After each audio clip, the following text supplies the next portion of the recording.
Qué gusto verlos, mis hermanos amados. Que Dios los bendiga por haber hecho el esfuerzo de estar en la casa de Dios. Esta mañana no va a ser tanto una predicación o un mensaje, sino una enseñanza, porque yo creo que es necesario lo que vamos a compartir. Por eso les voy a rogar que tengan sus Biblias alertas ahí para usarlas, y yo voy a leerles la palabra y van a ver qué interesante todo lo que vamos a aprender esta mañana. Y le puse a este mensaje: ¿qué estamos esperando? Y es en el sentido de actuar y en el sentido también de saber qué es lo que sobreviene sobre nosotros. Hay muchas personas a las que les da terror el libro de Apocalipsis, pero es por ignorancia. La realidad es que nosotros debemos aprender muchísimo de la palabra y casi nunca tenemos tiempo para eso. Por eso hoy me tomé la libertad de poder preparar un estudio como predicación para que ustedes puedan aprender de él y generen más confianza en su corazón y sobre todo conocimiento de los tiempos que estamos viviendo. Para eso les voy a rogar entonces que vayamos a San Marcos, capítulo 13, y vamos a leer ahí los versículos del 24 al 29. San Marcos 13, del 24 al 29. Y dice así la palabra de Dios, leída en el nombre del Padre, del Hijo y del Espíritu Santo. Pero en aquellos días, después de aquella tribulación, el sol se oscurecerá y la luna no dará su resplandor, y las estrellas caerán del cielo, y las potencias que están en los cielos serán conmovidas. Entonces verán al Hijo del Hombre, que vendrá en las nubes con gran poder y gloria, y entonces enviará a sus ángeles y juntará a sus escogidos de los cuatro vientos, desde el extremo de la tierra hasta el extremo del cielo. De la higuera aprended la parábola: cuando ya su rama está tierna y brotan las hojas, sabéis que el verano está cerca. Así también vosotros, cuando veáis que suceden estas cosas, conoced que está cerca, a las puertas. Padre, te rogamos en esta mañana que el poder del Espíritu Santo se derrame sobre nosotros y que me uses a mí como un instrumento poderoso tuyo para poder dar una revelación de tu palabra, y que seas tú, Señor, el que conduzcas mi boca para que no hierre, sino que sea objetiva, Señor, y que hable las palabras que tienen que hablar por el poder tuyo. Te lo suplicamos con amor en el nombre de Jesús. Amén, Señor, y amén. Pueden sentarse, mis amados hermanos.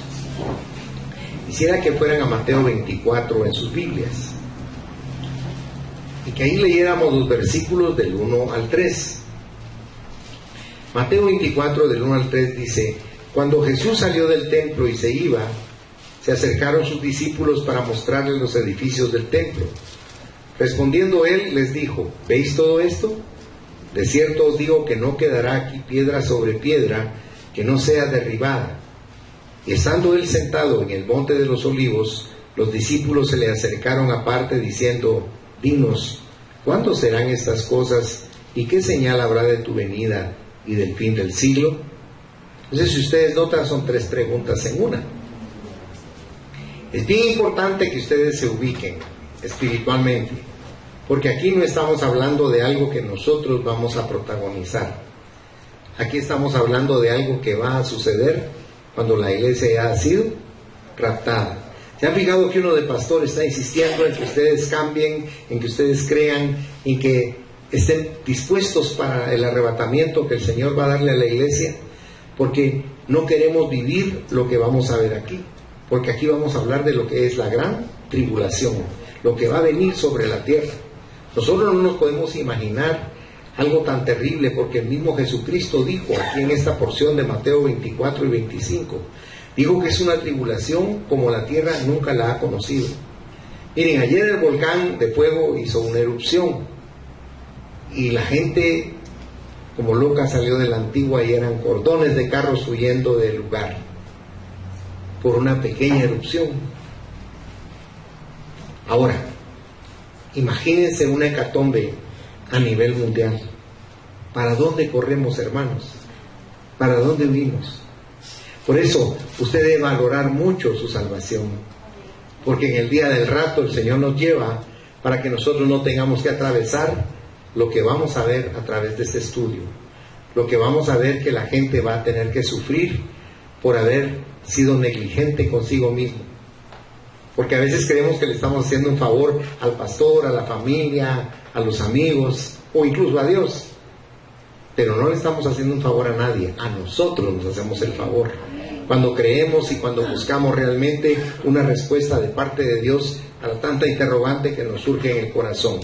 De tal manera que entonces en este discurso Cristo responde las preguntas que le presentan sus discípulos a él, como aquí en Mateo 24 versículo 3, que ellos le preguntaron ¿cuándo serán estas cosas? O sea, estaba hablando de la destrucción del templo, y esa era solo como una figura de lo que iba a acontecer, porque fíjense que en el año 70 el templo fue destruido totalmente. 40 años se tardó Herodes en hacer ese templo, y era magnífico. Los judíos cuando lo veían de lejos lloraban, porque resplandecía el fulgor de su blancura, y en las orillas, en las cenefas, habían puesto láminas doradas, bañadas en oro. Y era un aspecto el que tenía tan formidable que los judíos que venían a adorar desde lejos lloraban cuando veían el templo. Pero este general romano, Tito Flavio Vespasiano, lo molió directamente y mató muchísima gente. Corrían ríos de sangre por Jerusalén. Era algo terrible lo que estaba sucediendo. Ahora, Cristo lo había dicho con mucha antelación y se los digo a sus discípulos. Y es parte de lo que vamos a ver en esta mañana. Porque como sucedió eso, va a suceder lo otro que está predicho también. Desde Daniel ustedes pueden ver cómo el Señor está avisándonos y diciéndonos que nos preparemos, que nuestra vida tiene que cambiar. Estaba viendo un video que me impactó mucho esta mañana, pequeño videoclip, donde dice una mujer que no fumemos. Y es una mujer que aparece en su fotografía, una mujer estéticamente bella, preciosa la mujer. Y luego al lado de ella una foto de un monstruo que no puede uno creer que sea la misma mujer, efecto del vicio del cigarro. Y entonces aparece ella ante un tocador, sin pelo, sin dientes, y dice: les voy a enseñar cómo se viste uno, cómo se arregla uno para salir. Primero nos ponemos los dientes, dice ella, y se mete una placa con dientes. Luego nos ponemos la peluca y se pone una peluca. Luego dice, nos tapamos, porque ella no habla por sus labios, sino por un hoyo que tiene aquí, y se tapa ese hoyo y se pone una mascara, un pañuelito ahí para taparse ese hoyo. Dice, ahora estamos listos para salir. Eso lo grabó unos días antes de morir. Un mes después parece que falleció. Pero cualquiera que lee eso y fuma dice, no, a mí no va a pasar eso. ¿Se han fijado que así es uno? No, a mí no me pasa eso, dice uno. Como que uno fuera invulnerable, ¿verdad?, a esas cosas. Pero es exactamente igual que lo que estamos hablando esta mañana. Cuando el Señor dice que va a regresar porque va a haber una desgracia terrible sobre la tierra y es inminente, nosotros no lo creemos. Fíjense que nosotros decimos, es tiempo. Siempre dicen lo mismo y no pasa nada. Pero por eso es importante conocer lo que nos dice la Biblia, para que tengamos nosotros un concepto de que las cosas se están encajando como que fueran un rompecabezas, poniéndose en su lugar correcto. Si ustedes fueran conmigo a Lucas 21, versículos del 20 al 24, aquí dice Lucas lo que nos dice Mateo. Lucas 21, del 20 al 24 dice: pero cuando viereis a Jerusalén rodeada de ejércitos, sabed entonces que su destrucción ha llegado.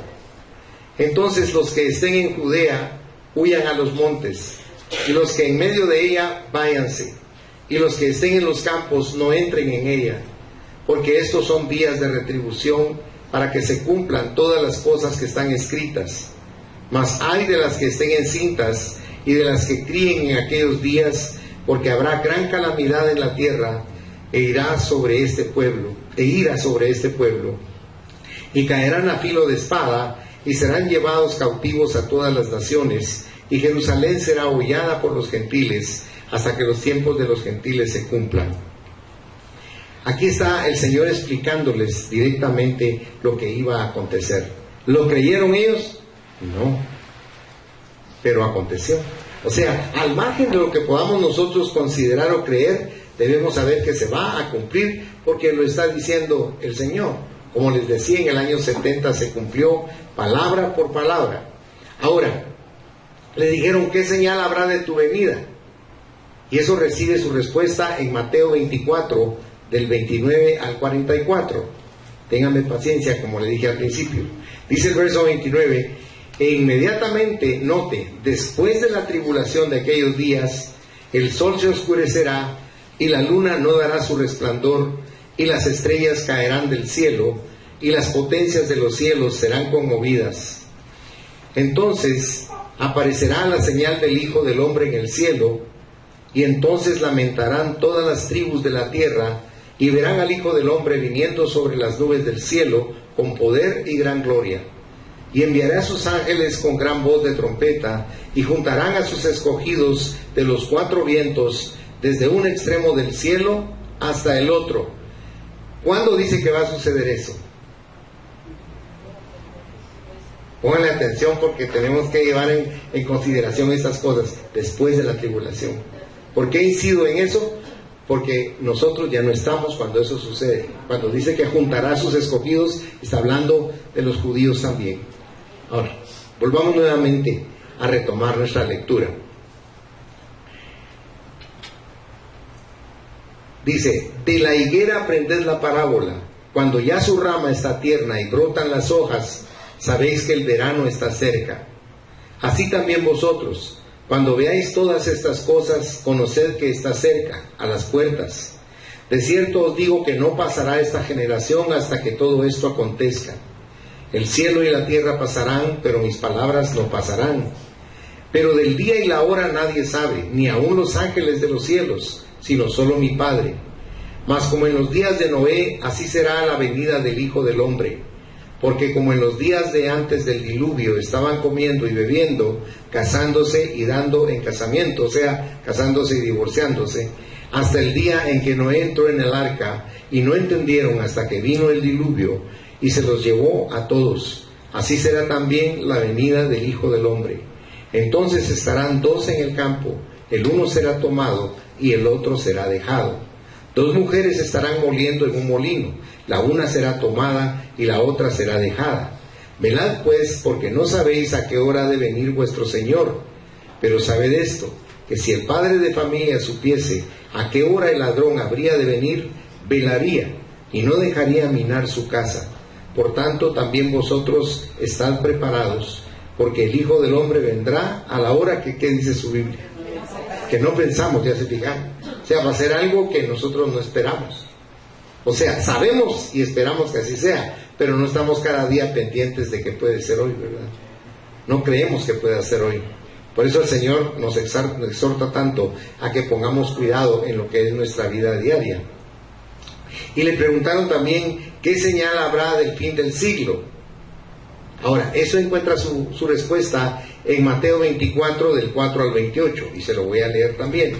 Dice, respondiendo Jesús les dijo, mirad que nadie os engañe, porque vendrán muchos en mi nombre diciendo, yo soy el Cristo, y a muchos engañarán, y oiréis de guerras y rumores de guerras. Mirad que no os turbéis, porque es necesario que todo esto acontezca, pero aún no es el fin, porque se levantará nación contra nación, y reino contra reino, y habrá pestes y hambre y terremotos en diferentes lugares, y todo esto será principio de dolores. Entonces os entregarán a tribulación y os matarán, y seréis aborrecidos de todas las gentes por causa de mi nombre. Muchos tropezarán entonces, y se entregarán unos a otros, y unos a otros se aborrecerán. Y muchos falsos profetas se levantarán y engañarán a muchos. Y por haberse multiplicado la maldad, el amor de muchos se enfriará. Mas el que persevere hasta el fin, éste será salvo. Y será predicado este evangelio del reino en todo el mundo, para testimonio a todas las naciones, y entonces vendrá el fin. Por tanto, cuando veáis en el lugar santo la abominación desoladora de que habló el profeta Daniel, el que lee entienda, entonces los que estén en Judea huyan a los montes. El que esté en la azotea no descienda para tomar algo de su casa, y el que esté en el campo no vuelva atrás para tomar su capa. Mas hay de las que estén encintas y de las que críen en aquellos días. Orad pues que vuestra huida no sea en invierno ni en día de reposo, porque habrá entonces gran tribulación, cual no la ha habido desde el principio del mundo hasta ahora, ni la habrá. Y si aquellos días no fuesen acortados, nadie sería salvo, mas por causa de los escogidos, aquellos días serán acortados. Entonces, si alguno dijere, mirad, aquí está el Cristo, o mirad, ahí está, no lo creáis, porque se levantarán falsos cristos y falsos profetas, y harán grandes señales y prodigios, de tal manera que engañarán, si fuere posible, aún a los escogidos. Ya os lo he dicho antes. Así que si os dijeren, mirad, está en el desierto, no salgáis, o mirad, está en los aposentos, no lo creáis, porque como el relámpago que sale del oriente y se muestra hasta el occidente, así será también la venida del Hijo del Hombre, porque donde quiera que estuviere el cuerpo muerto, ahí se juntarán, dice, las águilas. Esto es algo terrible lo que está diciendo aquí. Cuando dice, estará el cuerpo muerto, vamos a ver más adelante de qué muerto está hablando y de qué muerto se está hablando también. Porque aunque a usted le parezca extraño, el mundo se va a levantar contra Jesucristo y van a querer pelear contra Jerusalén y contra Jesús. Pero dice que el Cordero los vencerá. Ahora, es terrible la muerte que van a tener, es una muerte espantosa. Por favor, vaya al libro de Zacarías en el Antiguo Testamento. Perdón, vamos a hacer una pequeña pausa aquí. Le quiero mostrar algo de cómo van a morir estas personas que se levantan contra nuestro Dios. Vaya a Zacarías capítulo 14, está al final.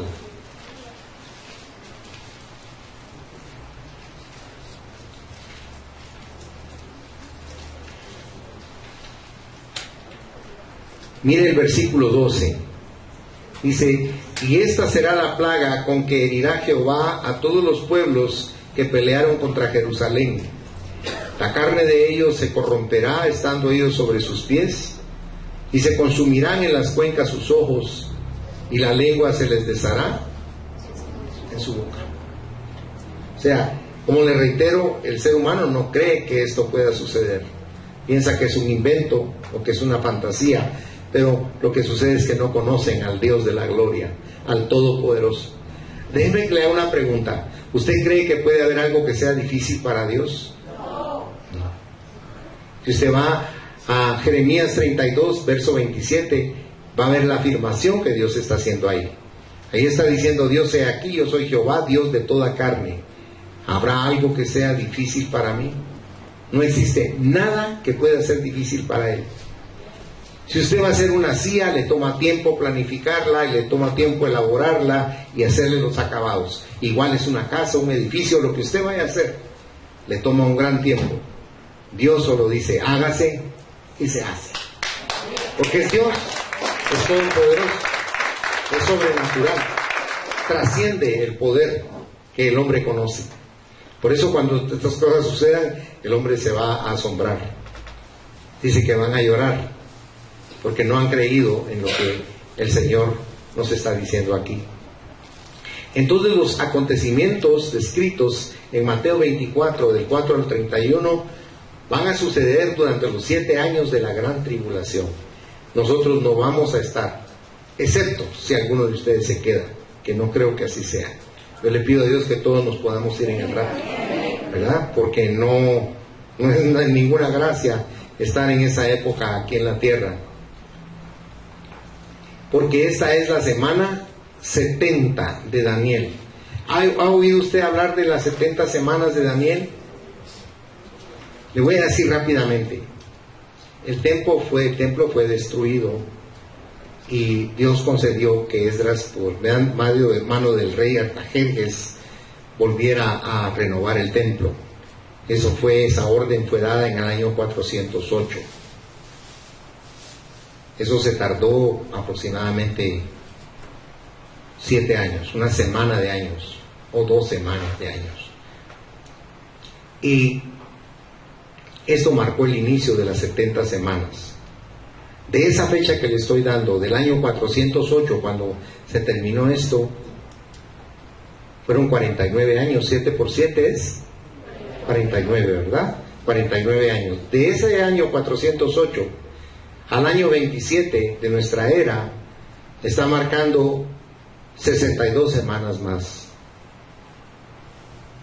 O sea que nosotros nos damos cuenta de que el tiempo se ha ido cumpliendo paulatinamente sin falta. O sea, alcanza 69 semanas y queda una semana en el aire. Y uno dice, ¿y esa semana cuándo será? Y es esta semana que estamos estudiando, la semana de la gran tribulación. Porque déjenme que le explique que la tierra va a llegar a una crisis tan grande. Si usted se da cuenta, se está terminando el petróleo. En Estados Unidos ayudan a las personas que usan vehículos que son eléctricos o híbridos. Les dan una serie de prerrogativas, porque saben que los combustibles fósiles se van a terminar. Están creando nuevas fuentes de energía, pero todo eso se va a acabar, porque si usted va a Daniel capítulo 12 dice, y la ciencia se aumentará, pero hasta ahí llegará. O sea, todo eso tiende a terminarse, porque sabe que Dios no creó la tierra para que fuera eterna. Fue un test para nosotros. Cuando llega a su final, Dios nos lleva al lugar donde vamos a estar con Él por toda la eternidad, sin necesidad de vivir como hemos vivido aquí, con tanta tragedia, con tanto dolor, como cuando muere un ser querido que nos duele tanto en el corazón, ver la partida de un ser amado. Eso ya no va a existir. Cuando estemos con Dios va a ser la tranquilidad, la paz y el gozo perfecto. No va a carecer de nada. Ya no van a haber contiendas entre los esposos o entre los hermanos o entre las naciones.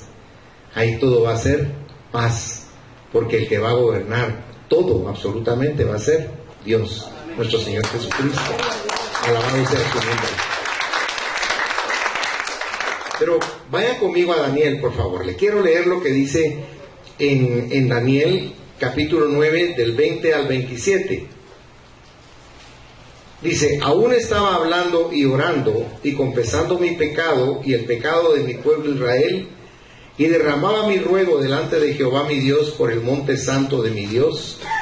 Aún estaba hablando en oración cuando el varón Gabriel, a quien había visto en la visión al principio, volando con presteza, vino a mí como a la hora del sacrificio de la tarde, y me hizo entender, y habló conmigo, diciendo, Daniel, ahora he salido para darte sabiduría y entendimiento.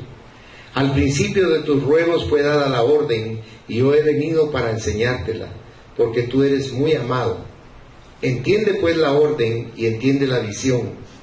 70 semanas están determinadas sobre tu pueblo y sobre tu santa ciudad, para terminar la prevaricación y poner fin al pecado y expiar la iniquidad, para traer la justicia perdurable y sellar la visión y la profecía y ungir al santo de los santos. Sabe pues y entiende que desde la salida de la orden para restaurar y edificar a Jerusalén hasta el Mesías príncipe habrá 7 semanas, que son las que le hablé al principio, y 62 semanas. Se volverá a edificar la plaza y el muro en tiempos angustiosos, y después de las 62 semanas se quitará la vida al Mesías, mas no por sí, y el pueblo de un príncipe que ha de venir destruirá la ciudad y el santuario, y su fin será como inundación, y hasta el fin de la guerra durarán las devastaciones, y por otra semana confirmará el pacto con muchos. A la mitad de la semana hará cesar el sacrificio y la ofrenda. Después, con la muchedumbre de las abominaciones, vendrá el desolador, hasta que venga la consumación y lo que está determinado se derrame sobre el desolador. O sea, aquí el anticristo ya llegó a Jerusalén y tomó posesión del templo. Y él está exigiendo que se le adore como que él fuera Dios. Es más, hizo que alguien lo matara y resucitó. para decirle a la gente, como Cristo murió y resucitó, así yo también muero y resucito, para que sepan que yo soy su Dios. Mire qué tremendo es lo que va a hacer este ser. Vaya a Daniel 11:31 si es tan amable. Daniel 11:31 dice: y se levantarán de su parte tropas que profanarán el santuario y la fortaleza, y quitarán el continuo sacrificio, y pondrán la abominación desoladora. Y en Daniel 12, versículo 11, dice la palabra: y desde el tiempo que se ha quitado el continuo sacrificio hasta la abominación desoladora, habrá 1290 días. Ahora acompáñeme a 2 de Tesalonicenses 2, versículos 3 y 4, si es tan bondadoso. Y dice ahí: nadie os engañe en ninguna manera, porque no vendrá sin que antes venga la apostasía y se manifieste el hombre de pecado, el hijo de perdición, el cual se opone y se levanta contra todo lo que se llama Dios o es objeto de culto, tanto que se sienta en el templo de Dios como Dios, haciéndose pasar por Dios. Ahora mire conmigo Apocalipsis 13, versículos 13 y 14. También hace grandes señales, de tal manera que aún hace descender fuego del cielo a la tierra delante de los hombres, y engaña a los moradores de la tierra con las señales que se le ha permitido hacer en presencia de la bestia, mandando a los moradores de la tierra que le hagan imagen a la bestia que tiene la herida de espada y vivió. Es lo que le decía, que muere y resucita. Pero hay algo interesante: esa estatua que van a hacer de la bestia, del anticristo, va a tomar vida, y la gente lo va a tener que adorar. ¿Sabe qué dice aquí también la palabra en Apocalipsis 13? Que la gente tiene que estar marcada. Cuando usted lee en Efesios capítulo 1, dice la palabra de Dios que el Espíritu Santo, cuando usted le abrió su corazón a Cristo, cuando usted dijo: acepto a Cristo como mi Salvador personal, vino el sello de Dios sobre usted, que es el Espíritu Santo. Pero en esta época, como es algo forzoso y engañoso, el anticristo va a hacer que las personas tengan un microchip metido en la mano derecha o lo puedan tener en la frente, con el propósito de que tengan esa marca de la bestia. Esa va a ser la marca de la bestia, porque es el control absoluto sobre la humanidad, para que nadie pueda comprar ni vender si no tiene esa marca. O sea, no es cuestión de que usted diga: no me quiero dejar marcar. Se tiene que dejar marcar, o de lo contrario tiene que morir. Ahora, los que niegan someterse al poder de la bestia, del anticristo, van a ser decapitados. Va a ser algo terrible. Por eso le digo, es maravilloso estar preparado para el rapto, porque entonces no vamos a participar de esto, sino lo vamos a ver, pero de lejos. Pero la gente que se quede, imagínese qué dolor y qué sufrimiento es el que va a tener que enfrentar, porque nosotros vamos a estar en la eternidad con nuestro buen Dios. Ahora, la venida de Cristo, como leímos en Mateo 24, del 4 al 44, nos dice en principio que será de dolores. Porque estas son señales que nos dicen que el juicio está empezando. Y notemos cómo son paralelos a los sucesos descritos en Apocalipsis capítulo 6. En Apocalipsis capítulo 6 habla de los 4 jinetes del Apocalipsis, que alguna vez los ha de haber oído usted mencionar. Y el primero, si usted lo lee así intempestivamente, va a creer que es Jesús, pero no es Jesús, porque va en un caballo blanco, sino que es la bestia, es el anticristo, y tiene poder sobre la tierra. El segundo caballo que usted va a ver que aparece ahí, después del anticristo, es la guerra y el odio sobre el mundo. Mire lo que está pasando ahorita con los musulmanes en Europa. Mire qué guerra más terrible. Yo evité ver un videoclip que salió donde uno de estos musulmanes, que es una bestia porque no puede ser un ser humano, estaba cortándole despacio el cuello a un periodista japonés, porque necesitaban que los japoneses les dieran $200 millones o mataban a los periodistas. Pero este es el primero que mato, aquí está el otro. Ahí tenían a otro pobre hombre al que le iban a hacer lo mismo, porque no es de un hachazo que le cortan la cabeza, sino se la van cortando despacio con un cuchillo. Es algo macabro, algo no morboso, es bestial, aberrante. Y eso es lo que estamos viendo ahorita, no es un invento, hermanos. Miren las noticias. Pero por otro lado también es una evidencia de que lo que estamos leyendo que Dios nos dice es cierto. Porque todas estas cosas están sucediendo, pero nosotros debemos estar aferrados a Cristo. Por eso Cristo no es una religión, es una relación. Porque en el momento que usted se vaya no tiene que venir a la iglesia, esté donde usted esté. Una persona me dijo a mí, si estoy en el cuarto nivel hacia abajo de un edificio en donde guarda uno los carros, me dijo, y es el rapto. Usted no se preocupe por eso porque va a atravesar los sólidos como que no hubiera nada. Si en ese momento el Señor lo llama, usted va a atravesar entero el edificio. Mire, le dije, aunque sean esas torres que hicieron los árabes en Dubái, se las va a llevar usted más de medio kilómetro para arriba. Porque el poder de Dios nadie lo puede detener, hermano. Y nosotros somos los más amados que Dios tiene. Dios nos ama intensamente. Dios no preparó el infierno para nosotros, hermanos. Nosotros nos desviamos y por eso vamos al infierno cuando nos apartamos del Dios bueno, del Dios lleno de bondad y de amor. Cuando usted lee, por ejemplo, cuando dos estudiantes revolucionarios se enfrentaron a León Tolstoy y le fueron a decir que habían crecido leyendo sus obras, que lo admiraban y que lo amaban, pero que lo habían llegado a aborrecer porque Tolstoy no participaba de la revolución. Como usted es conde, como usted es noble, le dijeron, usted participa con la riqueza, con la opresión, con la oligarquía de este país, y no le importan los que están muriendo en Siberia, no le importan las cárceles llenas de pobres personas que han protestado contra este gobierno déspota y destructivo. Y él les dijo, no, porque yo no estoy a favor de la violencia, sino a favor del amor, porque escrito está en la palabra de Dios que el amor es más poderoso que la violencia. Le dijeron, no nos hable de ese su Dios, ni nos hable de esa su Biblia, porque ese es un instrumento de adormecer la mente del pueblo. Estoy hablando de algo que sucedió realmente en 1910, durante la Revolución Rusa. O sea, desde ahí los estudiantes y las personas ya aborrecían a Dios y echaban a Dios fuera de lo que era su entorno intelectual y material.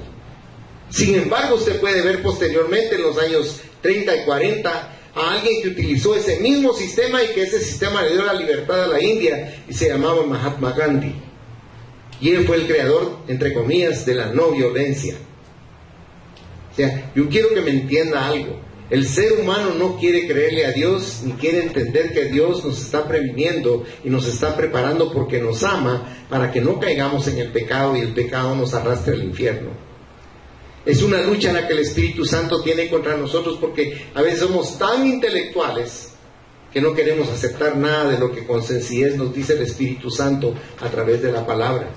Creemos más un chisme que creerle la palabra a Dios, y eso es triste.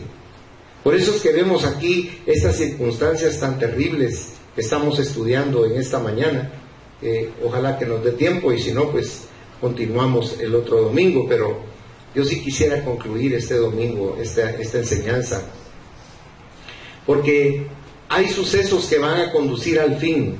Si usted ve en Mateo 24, los versículos del 9 al 14, ahí leemos que dice: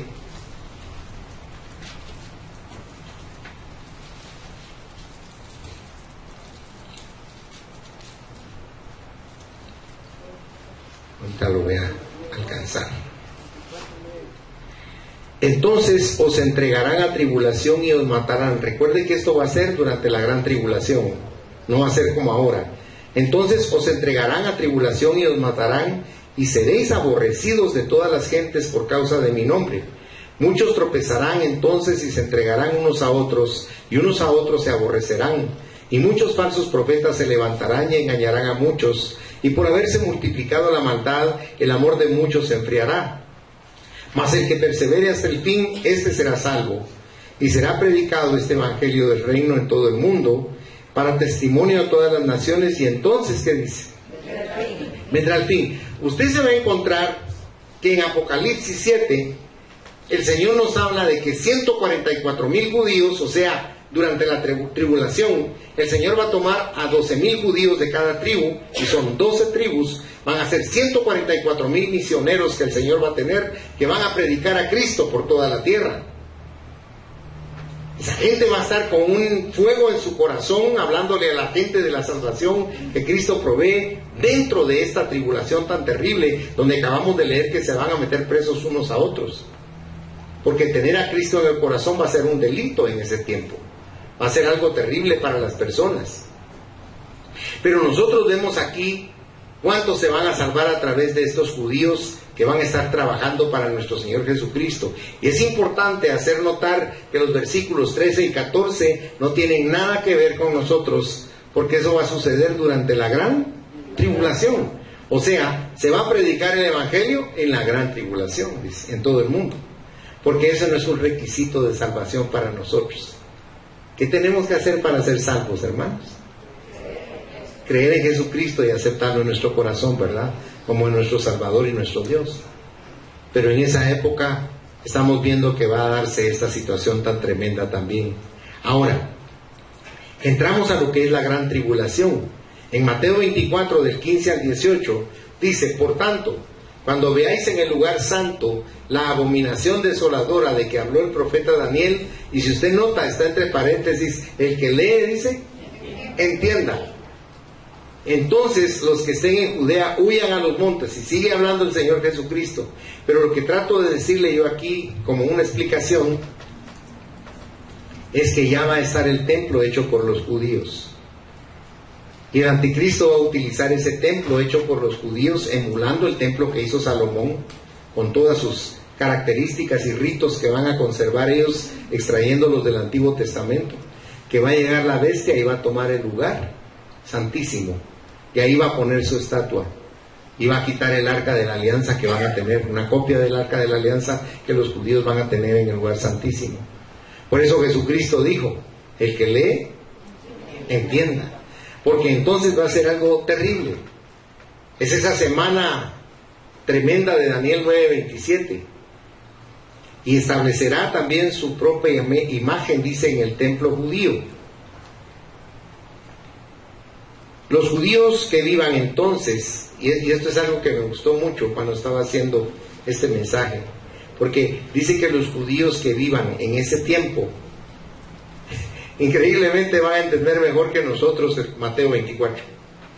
Usted lee ahora Mateo 24 y no le encuentra ni pies ni cabeza, pero los judíos que estén viviendo en ese tiempo y lean Mateo 24 y Mateo 25, se van a dar cuenta de que al pie de la letra se está cumpliendo todo lo que Jesucristo enseñó y dijo.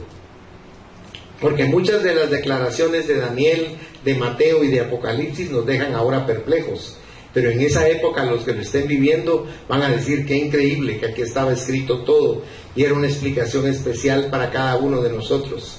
Y usted notó algo que dice que en el campo van a haber dos, uno será tomado y otro será dejado. En el molino van a haber dos, uno será tomado y el otro será dejado.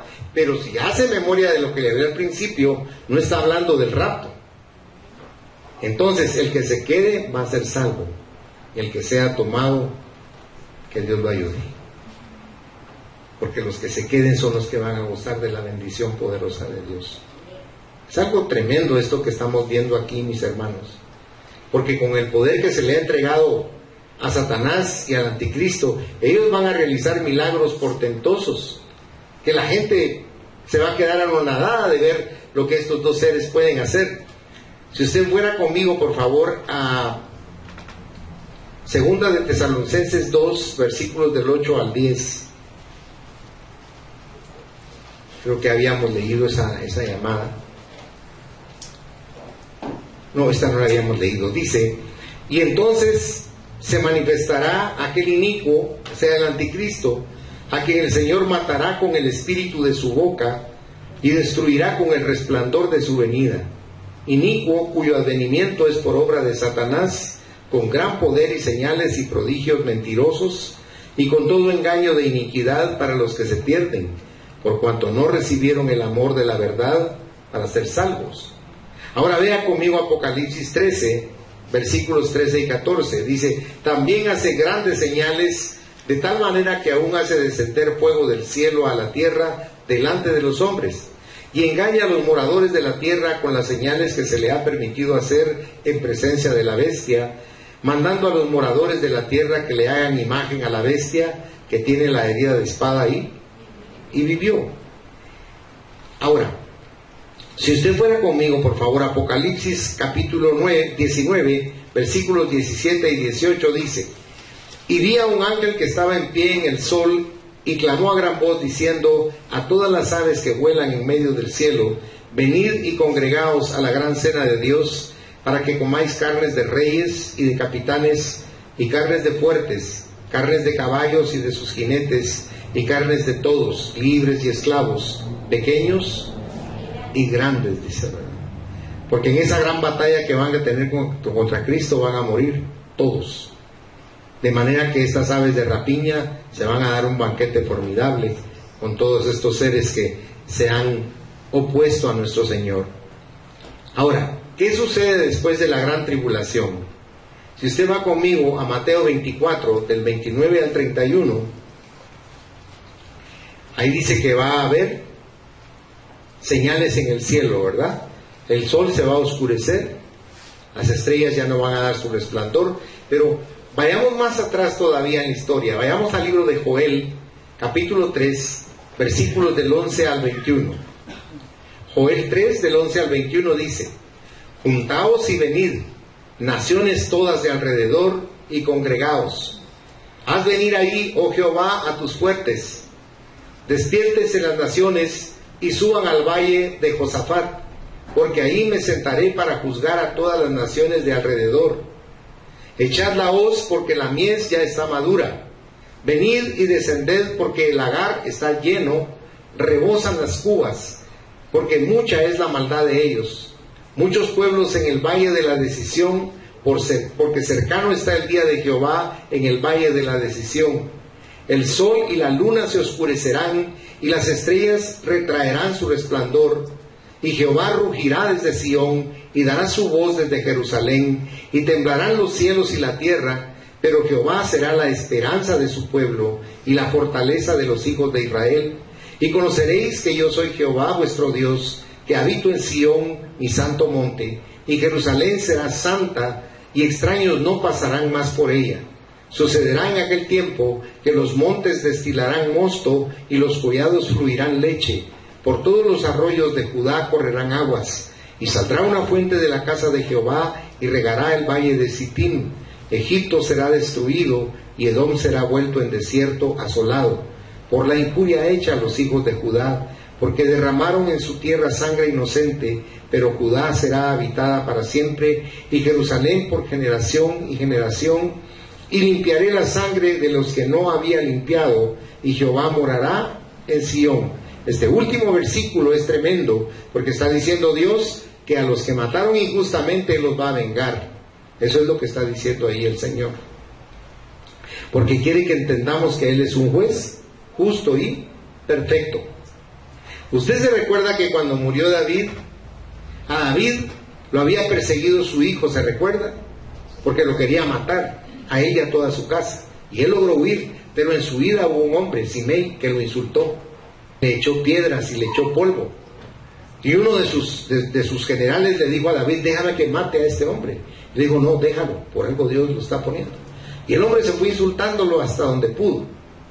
Pero cuando cambian las cosas y David vuelve a ser rey, antes de morir llama a su hijo Salomón y le dice: Salomón, dentro de las cosas que te voy a pedir es que no dejes descender las canas de este hombre que me insultó y me apedreó y me echó polvo en paz al Seol. Y vino el rey Salomón y lo llamó y le dijo: tú sabes lo que hiciste con mi padre y que eres digno de que te mate, pero no te voy a matar. De tal manera que te ordeno que te estés en Jerusalén, en tu casa, y que no salgas de ahí nunca, porque el día que traspases el lindero de Jerusalén te mato, pero tu sangre va a ser sobre tu cabeza. Como quien dice, tú vas a ser responsable de tu propia muerte. Y el hombre le dijo: es buena la palabra de Dios y la palabra del rey, y se fue. Se le escaparon unos sirvientes y se le olvidó y los fue a perseguir y los trajo de regreso. Y le dijo el rey Salomón, cuando lo mandó a llamar, y le dijo: no te dije que si salías ibas a morir. Y lo mató. O sea, Dios es justo. ¿Qué es la paga del pecado, hermanos? Muerte. ¿Será que yo tengo que pagar por mis pecados? Sí, tengo que pagar por mis pecados. Pero como no voy a pagar yo, ya vino mi Dios y pagó por ellos. ¿Qué les parece?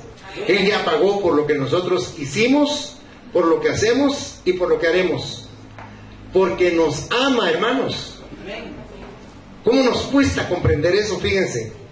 Porque cuando nosotros nos hacen algo, nosotros somos rencorosos y nos quisiéramos vengar. Pero el Señor toma sobre sí mismo todo lo malo que hago para que yo esté libre de condenación. Por eso dice la palabra de Dios en Romanos 3, que no hay uno justo, ¿verdad? Que por cuanto todos pecaron, estamos destituidos de la gloria de Dios. O sea, cuando usted piense que es una hija de Dios o un hijo de Dios, no lo mire tan rápido, por favor. Deténgase un momento y dígale: gracias por todo lo que has hecho y por lo que haces y lo que harás. Gracias porque tengo el privilegio de ser tu hijo o ser tu hija. Porque nos correspondería morir, hermanos, pero Él lo hizo en lugar de nosotros. Por eso nos libra de esa muerte eterna. Y concluimos entonces, dentro de estas señales que estamos viendo, le preguntaron cuál iba a ser la señal de su venida. Y muchos teólogos creen, y aquí estoy concluyendo el mensaje, que es la gloria Shekinah o Shekinah. ¿En qué consistía esa gloria? ¿Se recuerdan? Donde los israelitas ponían el campamento y sacaban el templo, ahí descendía una nube sobrenatural, que de día les daba sombra porque era el desierto y los refrescaba, y de noche se volvía de fuego para darles calor en ese frío que es bajo cero. O sea, miren cómo Dios estaba siempre guardando a su pueblo. Esa era la señal de que Él estaba ahí. Y para moverse de ahí, ¿qué sucedía? Se movía la nube y ellos seguían a la nube a donde se movía. Por eso muchos dicen que cuando Cristo venga, todo el mundo va a ver esa nube. Por eso dice el Señor que como el relámpago, aunque sea a kilómetros de distancia, vemos ese relumbrón que pega, ¿verdad? Así vamos a ver la señal del Señor. Todos, y sobre todo los que estamos sabidos de Él. Me voy a permitir leerle Zacarías. Zacarías en el capítulo 12, el versículo 10. Dice: y derramaré sobre la casa de David y sobre los moradores de Jerusalén espíritu de gracia y de oración. Note: y mirarán a mí, a quien traspasaron, y llorarán como se llora por hijo unigénito, afligiéndose por él como quien se aflige por el primogénito. En Apocalipsis 1:7 dice: he aquí que viene con las nubes, y todo ojo le verá, y los que le traspasaron, y todos los linajes de la tierra harán lamentación por él. Sí, dice, amén. Ahora, Él va a reunir a todos los judíos del mundo. Si usted es un poco acucioso, se va a dar cuenta en las noticias que los judíos, incluso los que están en África, han llegado a Jerusalén. Han sido transportados unas personas en el lado de China, en las montañas de China, cerca de lo que es Irán, y descubrieron que eran descendientes de la tribu perdida de Manasés, y ahora ya fueron recibidos en Jerusalén. Y da no sé qué porque son chinos, pero son descendientes de Manasés, tienen sangre judía, y están volviendo a Jerusalén. Pero ese es solo un indicio de lo que nos dice Isaías 11, versículos 11 y 12. Dice: asimismo acontecerá en aquel tiempo que Jehová alzará otra vez su mano para recobrar el remanente de su pueblo, aunque quede en Asiria, Egipto, Patros, Etiopía, Elam, Sinar y Hamat, y en las costas del mar. Y levantarán pendón a las naciones, y juntarán los desterrados de Israel, y reunirán los esparcidos de Judá de los cuatro confines de la tierra. Es maravilloso ver cómo el Señor iba a hacer esto. Desde Deuteronomio, en el capítulo 30, del 1 al 5, lo dice el Señor, que una de las bendiciones iba a ser que los iba a volver a congregar en ese pequeño país. Y los judíos están volviendo de todas partes del mundo a este lugar. Ahora, en ese tiempo, Israel va a recibir a Cristo como su Dios y como su Salvador. Ahora no, porque ahora menos de un 0.5% de judíos son cristianos en Israel. Pero en ese tiempo todos van a tener al Señor como su Dios. Y eso a mí me emociona y me llena mi corazón de gozo, porque los israelitas van a ser verdaderamente la nación de Dios, el pueblo de Dios, que tanto leemos en la palabra, aunque ahora no lo sea, ¿verdad? Porque su incredulidad y su pecado lo van a purgar duramente. Y también va a tener lugar, y aquí concluyo, el juicio de los gentiles. Por eso le decía que Dios es un Dios justo. Y eso sí quiero que lo lea en su Biblia y ahí concluimos. Mire por favor en su Biblia Mateo 25, del 31 al 46, y con todo respeto le ruego que le ponga atención. Es el final de nuestro mensaje. Mateo 25, 31. Cuando el Hijo del Hombre venga en su gloria y todos los santos ángeles con él, entonces se sentará sobre su trono de gloria y serán reunidas delante de él todas las naciones, y apartará a los unos de los otros, como aparta el pastor las ovejas de los cabritos, y pondrá a las ovejas a su derecha y los cabritos a su izquierda. Entonces el rey dirá a los de su derecha: venid, benditos de mi Padre, heredad el reino preparado para vosotros desde la fundación del mundo, porque tuve hambre y me disteis de comer, tuve sed y me disteis de beber, fui forastero y me recogisteis, estuve desnudo y me cubristeis, enfermo y me visitasteis, en la cárcel y vinisteis a mí. Entonces los justos le responderán diciendo: Señor, ¿cuándo te vimos hambriento y te sustentamos, o sediento y te dimos de beber? ¿Y cuándo te vimos forastero y te recogimos, o desnudo y te cubrimos? ¿O cuándo te vimos enfermo o en la cárcel y vinimos a ti? Y respondiendo el rey les dirá: de cierto os digo que en cuanto lo hicisteis a uno de estos mis hermanos más pequeños, a mí lo hicisteis. Entonces dirá también a los de la izquierda: apartaos de mí, malditos, al fuego eterno preparado para el diablo y sus ángeles, porque tuve hambre y no me disteis de comer, tuve sed y no me disteis de beber, fui forastero y no me recogisteis, estuve desnudo y no me cubristeis, enfermo y en la cárcel y no me visitasteis. Entonces también ellos le responderán diciendo: Señor, ¿cuándo te vimos hambriento, sediento, forastero, desnudo, enfermo o en la cárcel y no te servimos? Entonces le responderá diciendo: de cierto os digo que en cuanto no lo hicisteis a uno de estos más pequeños, tampoco a mí lo hicisteis. E irán estos al castigo eterno, y los justos, dice, a la vida eterna. Cierre sus ojos, por favor. En conclusión, la higuera es un símbolo de Israel. Cuando veamos a Israel reverdecer como lo está haciendo ahora, sabremos que la venida del Señor está cerca. Estemos preparados cada día para ser recibidos con Él en el aire y para estar siempre con Él. Amado Dios, yo te ruego que nos perdones, porque nosotros hemos sido indolentes con nuestra posición espiritual y hemos considerado como una religión nuestra relación contigo, creyendo que con cumplir ciertas normas o requisitos es suficiente. Mas ahora comprendemos que nuestra relación contigo va más allá y que tú demandas un cambio verdadero en el interior de nuestro corazón para que te agrademos a ti y no a nuestra carne. Esta mañana nosotros te pedimos perdón por ello, pero te queremos pedir un gran favor, Señor, que en tu nombre poderoso el Padre envíe el Espíritu Santo y nos dé la fuerza en nuestro espíritu para entender que debemos obedecer lo que tú nos dices, porque es para nuestro beneficio, porque ahora podemos cambiar el derrotero de nuestra vida al final.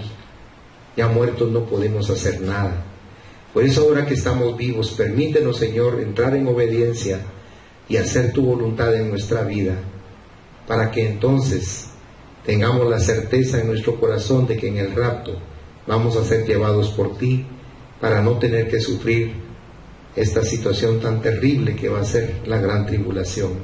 Líbranos de ello, Señor, te lo rogamos, en el poderoso y santo nombre de Jesús. Y Padre, yo bendigo a tus hijos en esta mañana, con toda bendición desde los cielos los bendigo en el nombre del Padre, del Hijo y del Espíritu Santo, y envío a sus corazones el deseo vehemente de transformar su vida, que su espíritu crezca por encima de su alma y de los deseos de su cuerpo, para que ellos puedan obedecer espiritualmente las órdenes tuyas y que ellos puedan concebir en su corazón la salvación eterna que tú tienes preparada para tus hijos y para tus hijas. Bendícenos, Señor, con esa determinación formidable en nuestro corazón de preparar el camino final para nuestra existencia eterna de gozo, bendición, felicidad y prosperidad. Te lo rogamos con todo nuestro amor, en el nombre poderoso de Jesús. Amén, Señor, y amén. Que el Señor les bendiga ricamente, mis amados hermanos.